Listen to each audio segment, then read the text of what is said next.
Answer में सभी दर्शकों का हार्दिक स्वागत करती हूं। जैसे कि पता है हमको, छत्तीसगढ़ का बजट पेश हुआ कल। जी हाँ, काफ़ी वर्गों को राहत मिली। एक तरफ देखें तो काफ़ी वर्गों को मानदेय राशि बढ़ी, काफ़ी उम्मीदें जुड़ी हुई थी, उनकी मांगें पूरी हुई।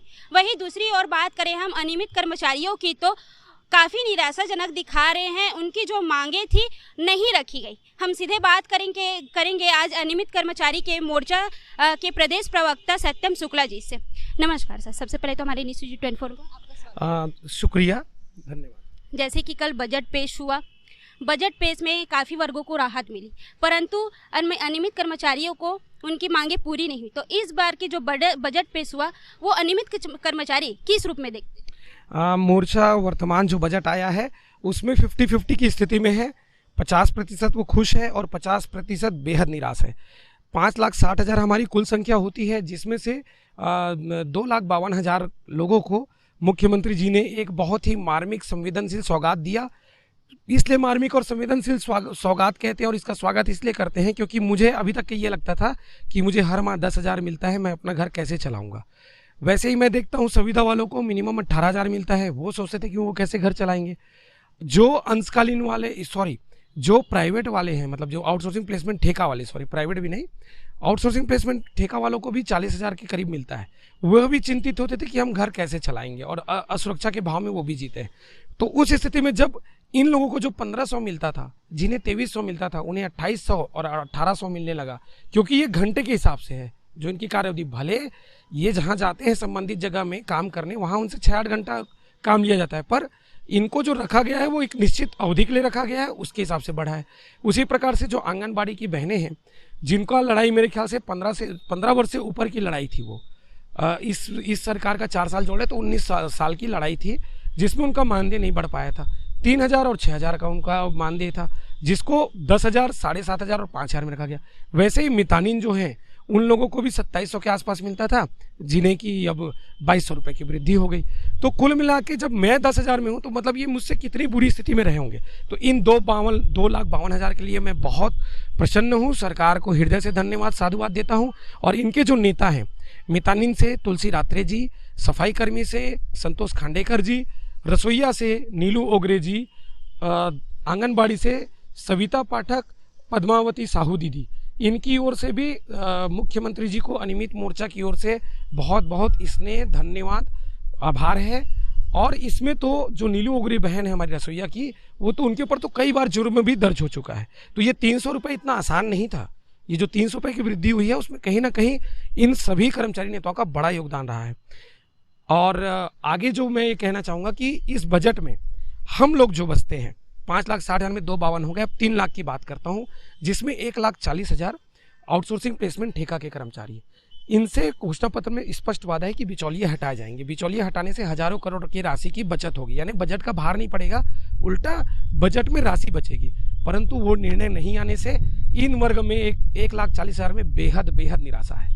उसके बाद 40,000 लोगों से, 40 से 50,000 लोगों से बहाली का वादा घोषणा पत्र में किया गया था, जिसमें प्रेरक साथी, जनभागीदारी के शिक्षकों का भी वादा है और भी बहुत सारे साथी जो विगत 10-12 साल से बीजेपी के शासन में और वर्तमान कांग्रेस शासन में भी बहुत सारी योजनाएं बंद होने या अन्य कारणों से पृथक किए गए हैं। उनसे वादा था कि रोजगार देंगे। ये लोग आउटसोर्सिंग के थ्रू भी रोजगार करने को तैयार है, परंतु बजट में कुछ नहीं मिला, ये बेहद दुखी है।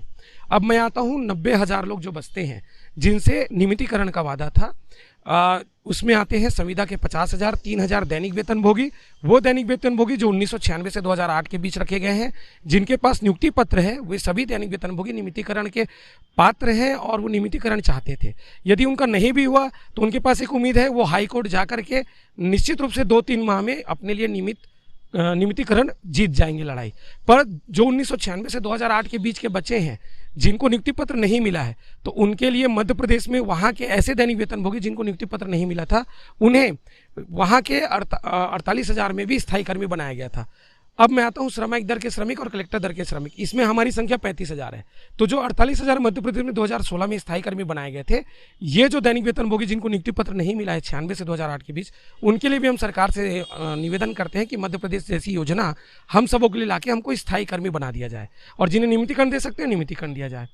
अब इसके अलावा आते हैं विद्या मितान की जो संख्या मात्र 2,500 है। ये लोग भी बेहद दूरस्थ अंचलों में लोगों को शिक्षा का कार्य करते हैं, उन लोगों की भी यही मांग है कि केवल चाहे तो इसी वेतनमान में जो उन्हें 18,000 मिल रहा है उसी वेतनमान में ही स्थायीकरण नियमितीकरण की सौगात दे दी जाए। तो उन लोगों की भी जो मांगे हैं वो पूरी नहीं हुई है, तो कहीं ना कहीं हमें बेहद निराशा है।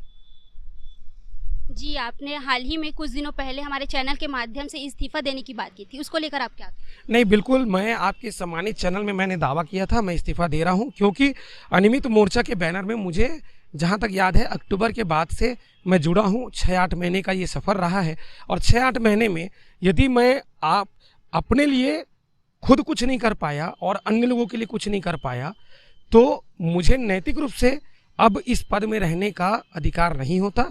मैं अपनी जिम्मेदारी समझते हुए मैं बिल्कुल सहर्ष इस चैनल के माध्यम से आज मैं इस्तीफा दे रहा हूं और अब इसके बाद अनियमित मोर्चा के किसी भी कार्यक्रम में प्रत्यक्ष या अप्रत्यक्ष रूप से मैं शामिल नहीं रहूंगा, ना ही उसके किसी सोशल मीडिया प्लेटफॉर्म में रहूंगा। नियमितीकरण मांग के लिए अब आगे की रणनीति क्या रहेगी आपकी? देखिए, नियमितीकरण की लड़ाई में ऐसा है कि मैं अनियमित मोर्चा से तो पृथक हो रहा हूँ। उसकी दूसरी वजह यह भी है, एक तो मैं अपनी नाकाबिलियत को बता दिया, क्योंकि भाई मैं 15-20 साल तक किसी संगठन का प्रमुख बन के उसी ढर्रे में लोगों को ले जाके कुएं में ढकेलते रहूं और वही बार बार वही रुख अख्तियार करूं, ये मुझे पसंद नहीं है। दूसरा, मेरे साथ जो आप खड़े हैं, आप देख रहे हैं, इन साथियों का भी विशेष दबाव था। वजह यह है कि जो हम 7 प्रकार के कर्मचारी हैं, भले हम 7 प्रकार के कर्मचारी एक मंच में अपनी बात रखेंगे, जैसे 7 भाई एक घर में तो रह सकते हैं, पर यदि उन्हें भूख लगेगी तो सबको पृथक पृथक भोजन करना होगा, तब उनका भूख मिटेगा। तो वैसी स्थिति हम लोगों की है। हम सभी के लिए अलग अलग नीति बनेगी, यानी जो नीति संविदा के लिए बनेगी वो शेष 6 के लिए लागू नहीं होगी। जो नीति दैनिक वेतनभोगी के लिए बनेगी सरकार के द्वारा वो बाकी के लिए लागू नहीं होगी। जो नीति श्रमिक दर कलेक्टर दर के श्रमिक के लिए बनेगी वो बाकी के लिए लागू नहीं होगी। जो नीति अंशकालीन के लोगों के लिए बनेगी जिसमें रसोईया और सफाई कर्मी वो बाकी के लिए लागू नहीं होगी। जो नीति मानदेय के लिए बनेगी आंगनबाड़ी एवं अन्य के लिए वो बाकी के शेष के लिए लागू नहीं होगी। जो नीति जॉबदार वालों के लिए बनेगी मितानी नीति आदि के लिए वो बाकी के लिए लागू नहीं होगी। आउटसोर्सिंग प्लेसमेंट ठेका वालों के लिए सरकार यदि कोई नीति लाती है तो वह शेष के लिए लागू नहीं होगी। और सबसे बड़ी बात यह है कि 2016 का मैंने उल्लेख किया था कि इसमें मध्य प्रदेश में लोगों को स्थायी कर्मी बनाया गया 48,000 लोगों को। यदि 2018 के घोषणा पत्र में ये मांग जुड़ी होती श्रम आयुक्त और कलेक्टर दर के श्रमिक की, तो जो 2009 के बाद हम लोग जो काम कर रहे हैं इसमें कई लोगों को तो 15 वर्ष हो चुके हैं। भाई इनका भी तो अधिकार बनता है नियमितीकरण का, पर घोषणा पत्र में उल्लेख ही नहीं हुआ। आउटसोर्सिंग प्लेसमेंट ठेका आप देखेंगे घोषणा पत्र में है, मितानीन रसोईया सफाई कर्मी आंगनबाड़ी आपको मिलेंगे, बिल्कुल घोषणा पत्र में है। आपके संविदा और दैनिक वेतनभोगी भी हैं। अच्छा, अब लोग बोलते हैं कि अनियमित में सभी आते हैं। अगर अनियमित में सभी आते हैं तो सामान्य प्रशासन जो जानकारी मंगाई उसमें संविदा और दैनिक वेतनभोगी को क्यों अलग से रखा गया? और यदि अनियमित की यह परिभाषा है कि जो नियमित नहीं है तो संविदा और दैनिक वेतनभोगी तो नियमित नहीं है, तो अनियमित में ही इनकी जानकारी क्यों नहीं गई? सिर्फ उनका अलग अलग हेड क्यों बना? तो बस यही एक मूल वजह भी है। मैं अभी आपके इस चैनल के माध्यम से बताना चाहूँगा कि हम भी श्रम आयुक्त दर के श्रमिक और कलेक्टर दर के श्रमिकों का घोषणा पत्र में मांग को जुड़वाने के लिए और वर्तमान जो बजट सत्र 24 तारीख तक चल रहा है उसमें भी मंत्री विधायकों से मिलके अपने लिए, क्योंकि आस है तब तक आस है जब तक सांस है, और आस है उम्मीद है तब तक ही आपकी लड़ाई चलती है। तो इसीलिए श्रम आयुक्त दर के श्रमिकों और कलेक्टर दर के जो श्रमिक है 35,000 उनके हित में भी ये इस्तीफा मैं दे रहा हूँ, क्योंकि हमको घोषणा पत्र में और हमको अपने लिए अलग मांग रखनी होगी। हमारे चैनल के माध्यम से कर्मचारियों को क्या कहेंगे आप?